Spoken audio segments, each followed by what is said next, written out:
Hello friends, शुरू करते हैं। अपरिचित औरत। अगले रात फिर से कोई दादी का नाम पुकार रहा था।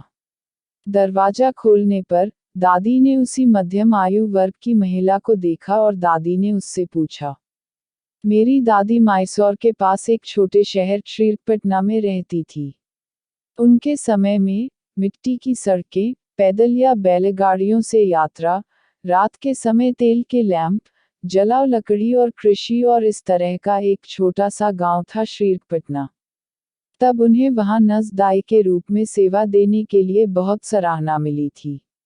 एक बार देर रात को बारिश हो रही थी जब उसने किसी को अपना नाम पुकारते सुना। दरवाजे पर एक अधेड़ उम्र की महिला थी। उसने मेरी दादी को तुरंत किसी बच्चे को जन्म देने में मदद करने के लिए उसके साथ जाने को कहा क्योंकि बारिश में कोई और बाहर जाने को तैयार नहीं था। उस महिला ने मेरी दादी को साथ चलने के लिए बाध्य किया और वे एक जगह के लिए रवाना हो गए जो गांव से थोड़ा दूर था। मेरी दादी ने उस महिला को प्रसव में जरूरत आने वाली दवा और जड़ी बूटी लाने के निर्देश दिए और उस घर में चली गई जहां प्रसव करना था।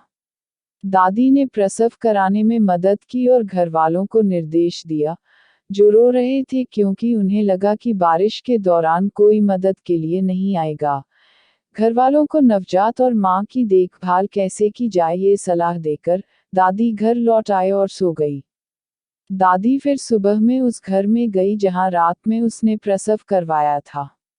वहां दादी ने पूछा कि आपने जिस महिला को मदद खोजने के लिए भेजा था, क्या वह महिला आप लोग को दवा दे गई थी?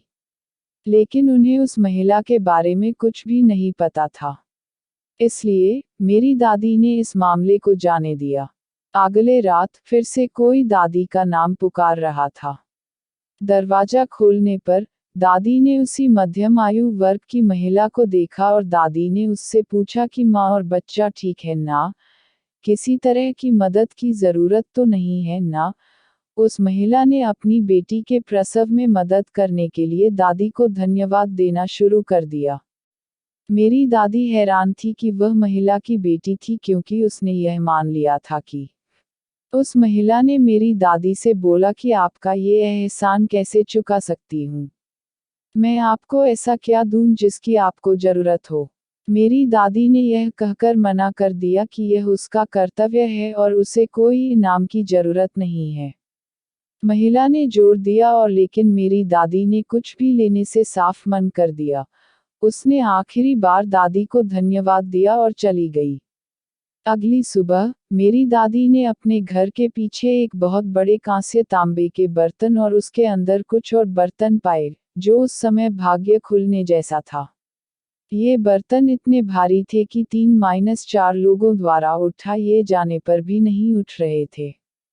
पूरा गांव हैरान था कि इतना भारी बर्तन कहां से आ गए और इन्हें लाया तो लाया किसने, क्योंकि उस समय ऐसा कोई भी तरीका नहीं था जिससे बिना आवाज किए बर्तन को लाया जा सके, क्योंकि यह 40 के दशक की आसपास की बात थी और उस समय अधिकांश ग्रामीण भारत में कोई वाहन या बिजली नहीं था।